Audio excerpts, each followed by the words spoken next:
right, now before we go in there, wait.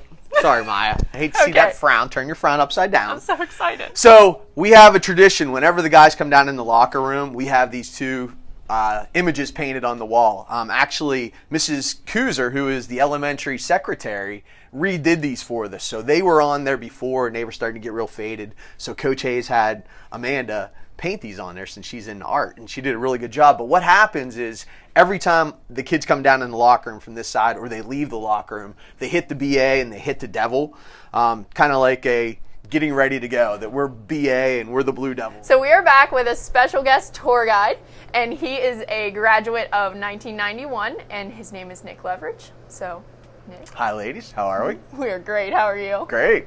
We're in the locker room. Excited, aren't you? I know. It's first time ever down here. Nobody comes down here. I'm excited. Okay. So he's just going to tell us a little bit about the history of this and what it was, what it is, and some of the secrets. So the last couple episodes, you've talked about how the auditorium was a little bit different, and that was actually the gym. So this was the locker room that the gym classes used and the basketball teams used. So if you come this way, this used to be divided into two different locker rooms. That side over there was the girls' locker room, and then this side was the boys' locker room. And back till 1993, this was built into two different rooms. 1993, they did a redo, remodeled it, and developed all into one.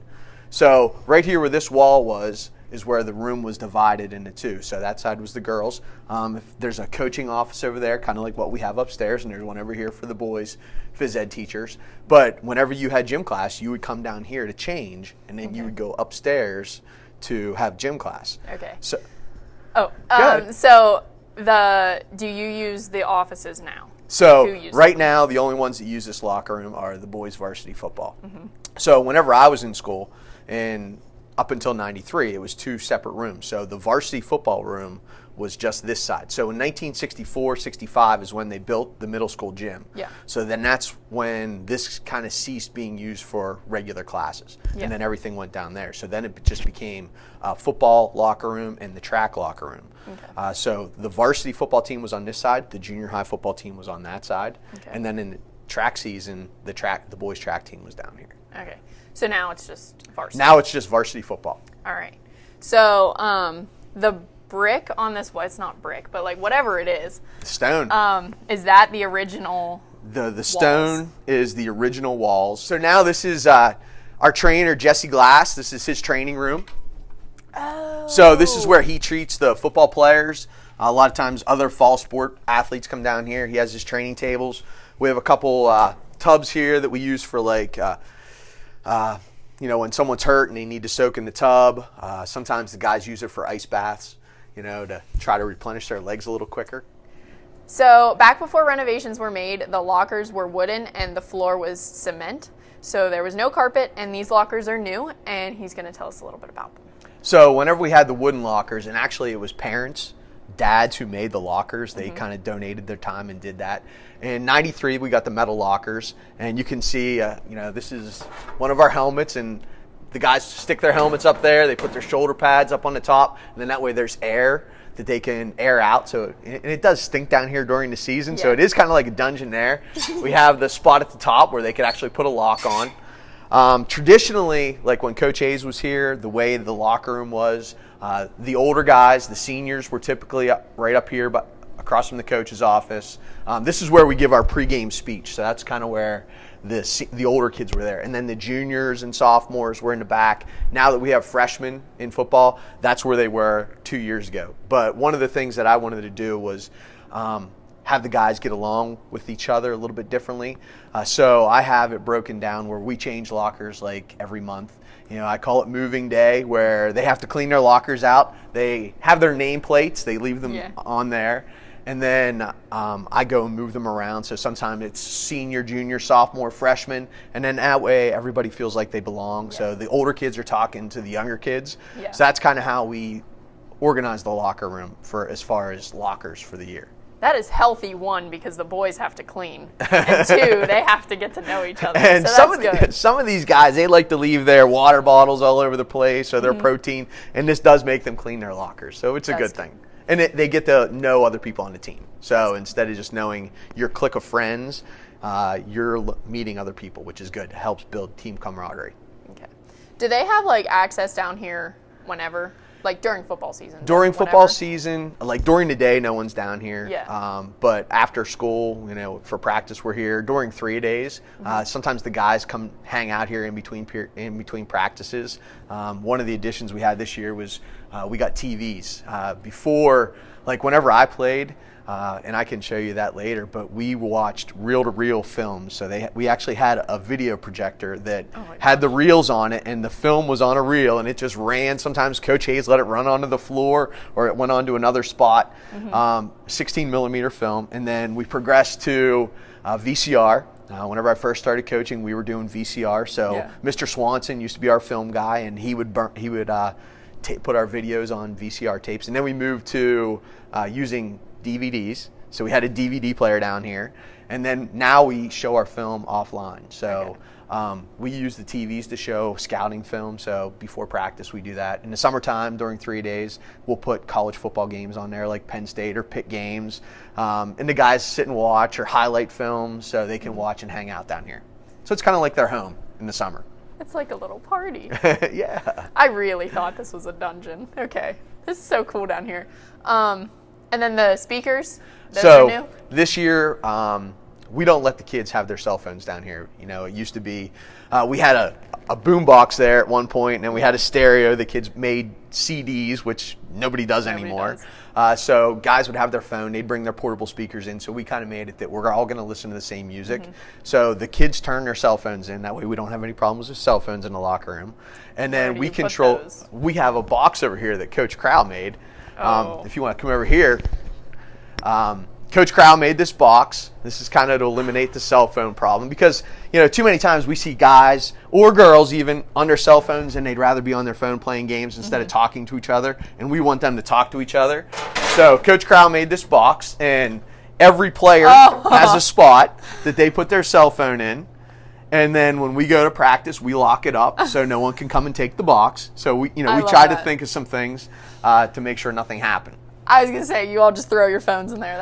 That's cool. So everybody puts their phone. When we go to away games, we don't let them have their cell phones on the bus. We want them to talk, so they leave their cell phones in the box. The box travels with you. No, we leave the box here. We leave the box here, so they do not have their cell phones on the bus.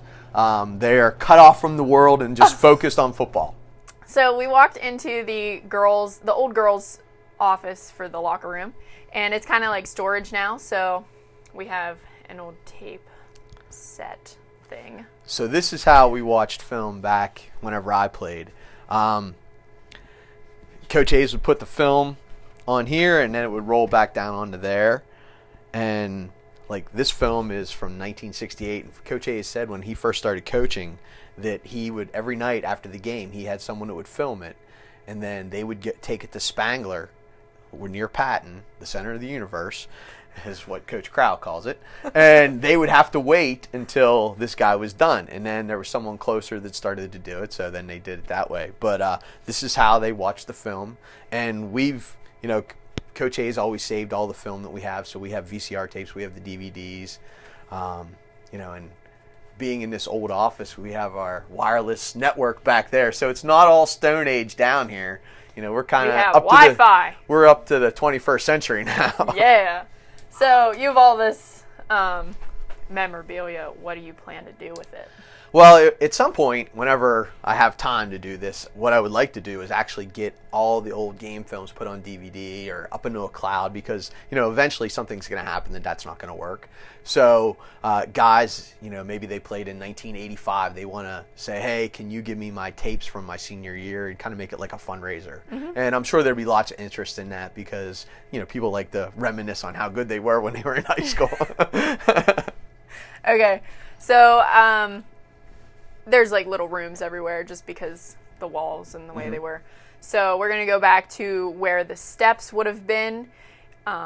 when this was a locker So room. now we're in our storage room, what we use for our storage room now. So you can see we keep our helmets. Like every year we send our helmets to get reconditioned. These are a couple helmets that weren't used that are brand new, so we don't have to send them. The ones up on the top, helmets are only good for 10 years. So you can't use them after 10 years. So they've exceeded their lifespan. So we send them to Rydell. They actually send them to Ohio, and they test to make sure they're safe and everything's good, that the next year we can use them. We have our shoulder pads back there. And we do get them reconditioned every year, so they don't, if those ones haven't been worn, so they're fine. But the ones that the kids wore are still out getting reconditioned. But before, when the gym was upstairs, this used to be where the stairwell was to go into the gym. So you would walk in through here, and I think the stairwell was back in this little cubby hole here, and you can see all the old films are stored up there now.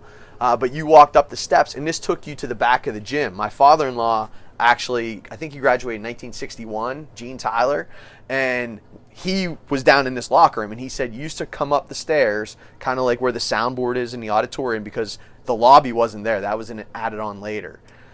Oh. And that's what he told me. Now, sometimes memories fade a little bit, but he said that that's what it was. And you actually came up behind the bleachers. Yeah. So the bleachers went up, and this stairwell went up behind them, and then you walked out to the gym. Cool. So, that's what they're like closets there now? Yeah. They probably just covered the Yep. doors. And Those are made probably them the old closets. stairwell. Cool.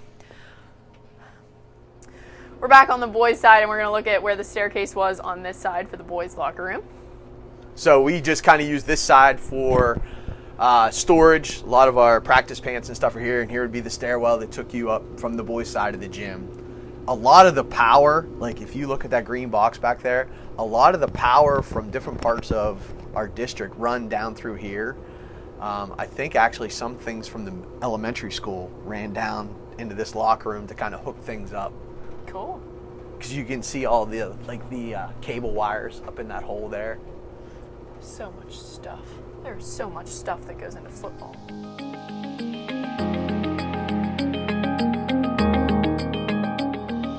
So we entered the locker rooms and the football locker room that is now on Memorial Field side, and we just came out the boys, what would have been the boys locker room, and we were on Martin Street side.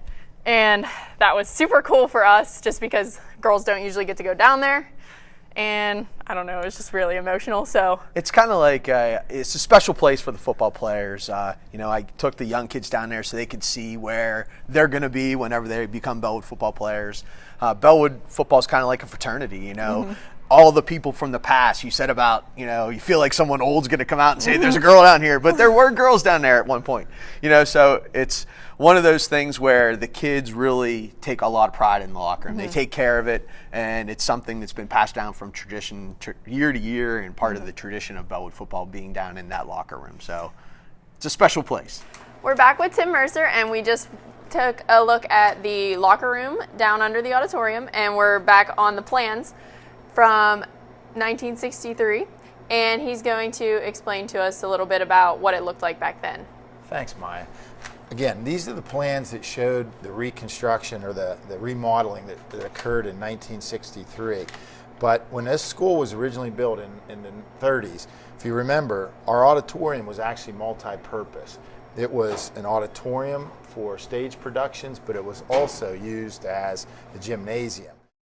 So you can see this portion of the plans has the basement level of what looked like underneath our auditorium. And whenever in 1963, when we remodeled and added what is now our middle school gymnasium on, these became then one locker room, the football locker room. All the students that went to school here from the 1930s to 1963 used this as their gymnasium as well. So they would have been going underneath the auditorium to the locker rooms, and they would have come up through stairwells to the outside and then into the gymnasium. So now the wall here is knocked out? Yes, we've opened this up and made this into one large, as you saw when you took the tour downstairs, Yes. This is now one large football locker room.